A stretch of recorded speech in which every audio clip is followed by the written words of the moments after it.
어떤 사람이 이렇게 말을 하는 거예요. 사람들은 전부 다 나를 싫어하고 나를 비판적으로 보고 나를 항상 공격을 합니다. 라고 이야기한다면 이건 일종의 피해의식이잖아요. 뭐를 못 만나고 있죠? 현실을 못 만나고 있고 자신만의 그러한 세계에 갇혀 있는 거죠. 자의식이 과잉되어 있는 상태죠. 그럼 이 상태를 극복하기 위해서 뭘 시키냐면 현장 검증이라는 기법을 쓰는 거예요. 현장 검증이란 우리가 수사할 때도 그런 과정이 있잖아요. 네. 현장에 가서 다시 사건에 대한 부분들을 생생하게 재현시키는 게 현장 검증이잖아요. 그럼 여기서 현장 검증은 뭐냐면 다른 사람들이 모두 당신을 싫어한다 그랬고 다른 사람들이 모두 당신을 비판적으로 본다 그랬고 다른 사람들이 모두 당신을 공격한다고 했는데 무엇을 보고 그걸 느꼈나요? 그 사람들 눈빛이 다 그래요. 아, 그래요? 자, 좋습니다. 지금 당신 주변에 사람이 이렇게 여러 명 있죠? 자, 그 사람의 눈빛을 한 명 한 명 눈빛을 다시 보세요. 지금 뭐 하고 있나요? 현장 검증을 하고 있잖아요. 보니까 눈빛이 전부 다 편안하고 뭐 일반적인 거거든. 그걸 뭐냐면 문제되는 상황으로 가지고 이제 끌고 가는 거예요.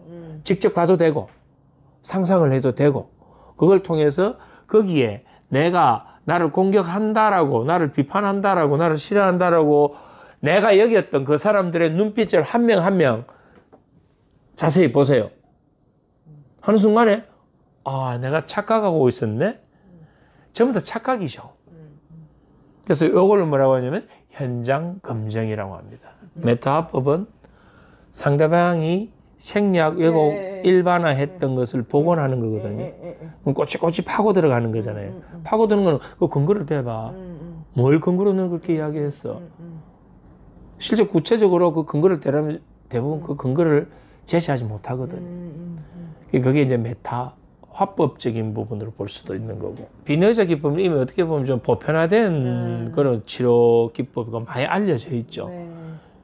이게 핵심은 뭐냐면 우리는 직접적인 대화나 직면을 더 강하게 받아들입니다. 그거에 대한 믿음을 더 크게 가지고 있죠.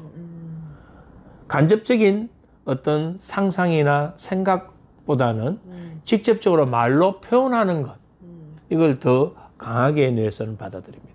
과거나 미래의 사건을 어디로 가져오는 겁니까? 현재로. 게스탈트 심리 자체가 뭡니까? 지금 여기. 지금 여기.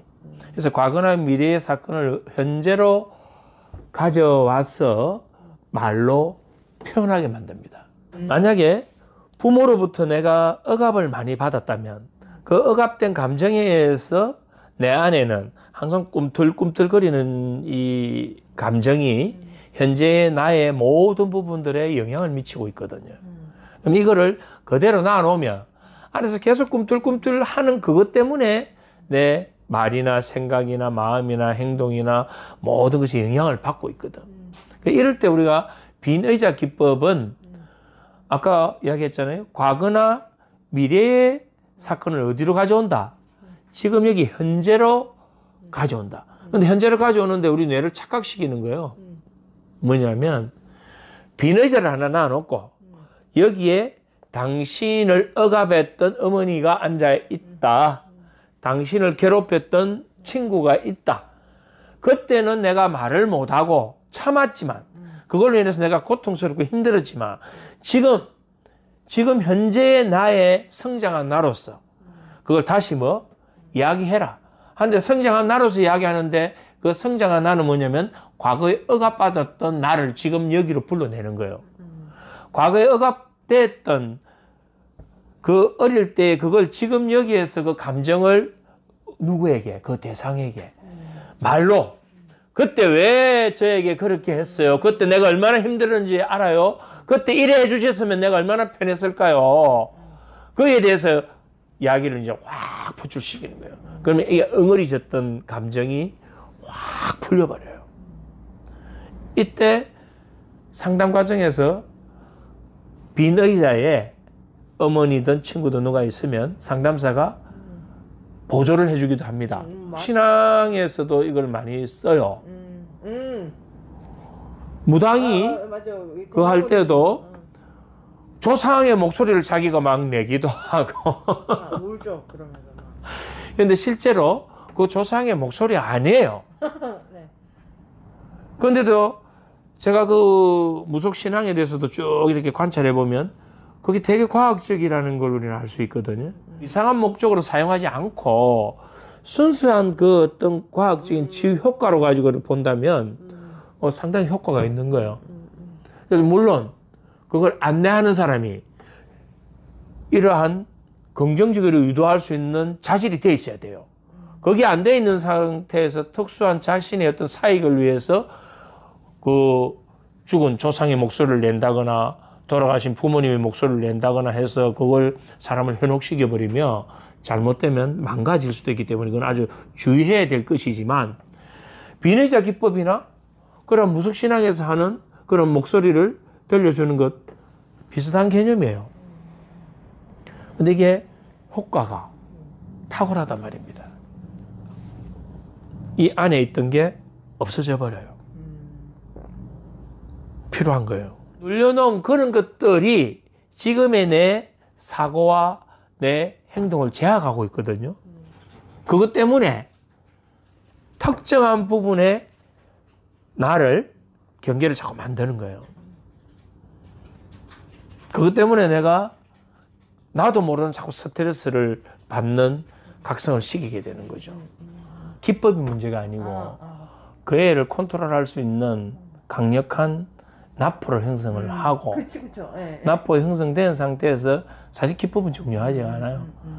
걔는 어떻게 보면 좀 더 자기를 인정받고 싶고 그렇죠. 예. 공감받고 싶고 그 이면에는 뭐냐면 안정이에요. 안정.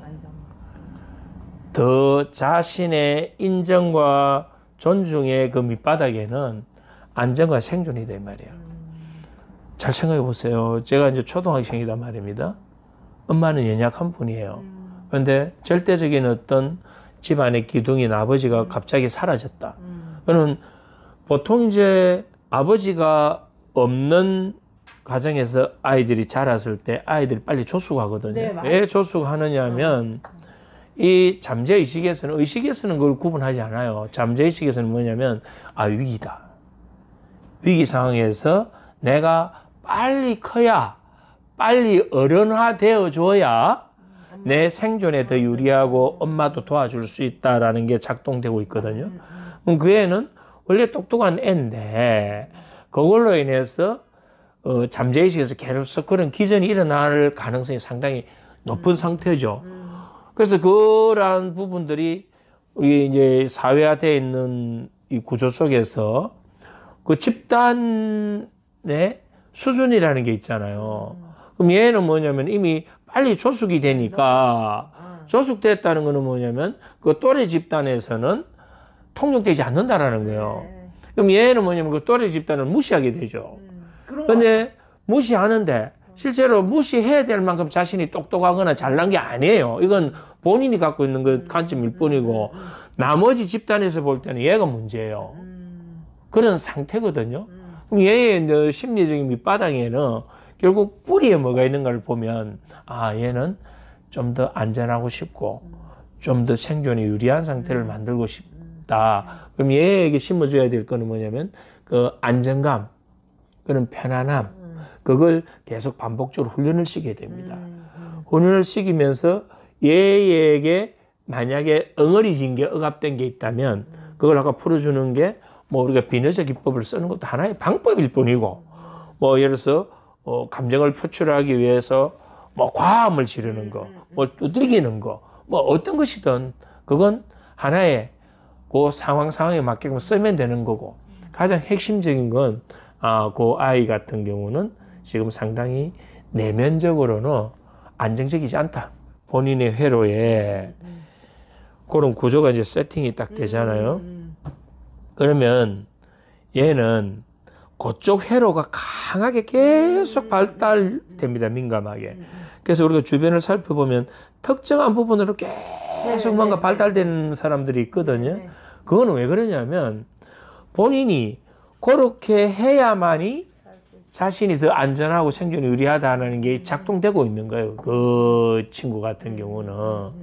그래서 그 친구 자체가 문제가 있거나 그 친구가 잘못한 거는 아니고 다만 그런 환경적 요인 때문에 얘가 지금 그렇다면 이걸 이제 전체적으로 볼 수 있는 전문가가 붙어줘야지. 내가 말씀하셨던 그런 분들 같은 경우는 사실은 자질이 안 된 상태거든요. 왜냐하면 얘의 밑바닥에 뭐가 있는가를 우리는 만나야 되는데 드러나 있는 행동을 보고 있잖아요. 이 행동 이면에 얘가 어떤 부분으로 인해서 이런 행동을 하게 되는가를 찾아내고 그럼 그 찾아낸 그 부분을 해결하는 데 있어서 얘를 어떤 식으로 접근할 거냐, 얘의 어떤 부분을 건드릴 것이냐, 그에 대한 어떤 전략이 필요하죠. 그 전략에 따라서 그 1대1 개인 맞춤 프로그램이 만들어져야 돼요. 그래서 어떠한 그 심리적 이론이나 훌륭한 책들도 한 사람의 인생을 대변할 수는 없다. 그게 아이라 하더라도 이 아이의 삶 자체를 그 어떠한 이론으로도 100% 대변할 수는 없다. 그 이론이나 어떤 책들은 이걸 이해하는데 하나의 도구이고 하나의 도움받는 그걸 뿐이지 가장 핵심은 뭐냐면 우리가 상담에서 핵심은 이거예요. 이 내담자에게 가장 좋은 새로운 프로그램을 제시해 줄 수 있는 그런 역량을 가져야 되는 거예요. 아이들은요, 철저하게 자기중심적입니다. 분명히 같이 싸웠잖아요. 네. 일방적으로 맞았다고 이야기합니다, 애들은. 그런데 중요한 건 그 다음이에요. 부모는 자기 아이의 말을 100% 믿습니다. 어떤 경우는 200% 믿는 경우가 있단 말이에요. 부풀어서 그걸 확장하기도 할 정도로. 그래서 지금 이제 아시는 것처럼 실제로 그 아이가 그런 불이익을 받았는가에 대한 부분은 왜냐하면 얘가 지금 안정적이지 않는 상태이기 때문에 그걸 과대 해석을 했을 수가 있고 그냥 평범한 어떤 이야기를 자기 안에서 편집이나 조작을 했을 수도 있기 때문에 그건 그 다음 단계로 그 선생님이 자질이 없다 뭐 이런 것까지는 우리가 쉽게 판단을 해버리면 오류가 생기죠. 왜곡이 생깁니다. 본인이 절대적으로 선이고 정이고 자기가 맞는 거예요. 본인은. 그런데 그 사회에서 모든 사람들이 본인이 맞다고 하는 그거에 반대적인 걸 막 들어오니까 그걸 공격으로 받아들이잖아요. 그럼 이 공격은 내가 생존하기 위해서는 더 강한 뭔가를 취해야 되잖아요. 그래서 얘는 그와 관련된 어떻게 공격을 하고 어떻게 몰아넣고 하는 이런 쪽이 발달되어 있겠죠. 본인은 엄청난 스트레스를 받았는데 돌아가신 분에 대해서도 적용이 가능합니다. 그걸 우리는 뭐라 하면 애도 작업이라 그래요. 내가 어머님께 하고 싶은 이야기가 있었는데 돌아가시고 나서 모대가 불효자는 옵니다 이렇게 되잖아요. 그걸 빈 의자에 실제로 어머니가 앉아 계신다 생각하고 어머니에게 못했던 말들을 다 쏟아내는 거예요. 눈물을 흘리면서. 우리는 애도 작업이라고 하는데 그걸 하고 나면 가슴이 뻥 뚫리고 시원해지고 훨씬 편안해지죠. 투사된 감정, 욕구나 감정 이런 것들을 빈 의자에 내가 표출함으로 인해서 내 안에 있는 것들이 다 해소된다. 여기서 이제 중요한 건 내가 어떤 말을 밖으로 표출할 때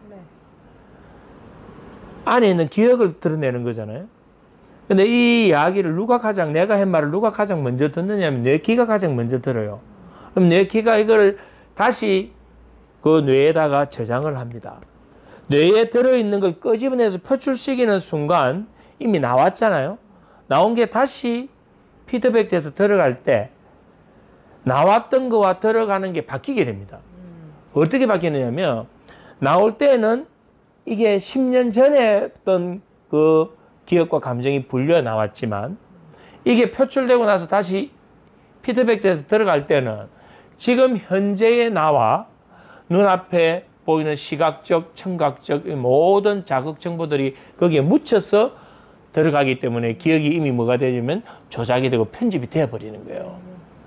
우리가 이거 그때 했잖아요. 이거 뭐죠? 주변 시야입니다. 내가 했던 말들은 끊임없이 주변 시야에 들어오는 모든 자극들을 묻혀서 들어오기 때문에 표출하는 순간 이미 달라져 버립니다. 제가 예를 들어서 산책을 하다가 특정한 그 코스에서 어떤 말을, 정서를 일으키는 어떤 말을 특별하게 했거나 들었다면 나는 그 들었던 말과 했던 그 말, 그게 내 귀를 통해서 빠르게 뭐 됩니까? 감각을 통해서 피드백 들어와요. 그러면 나는 그 정보, 그 자극은 그 이전의 거와 다른 새로운 게 들어왔어요. 이게 정서적 경험을 일으키는 정도의 강한 어떤 자극이라면 다음에 나는 그 장소만 지나가면 그때 정서적 경험이 강했던 그 말, 그게 그대로 떠오릅니다.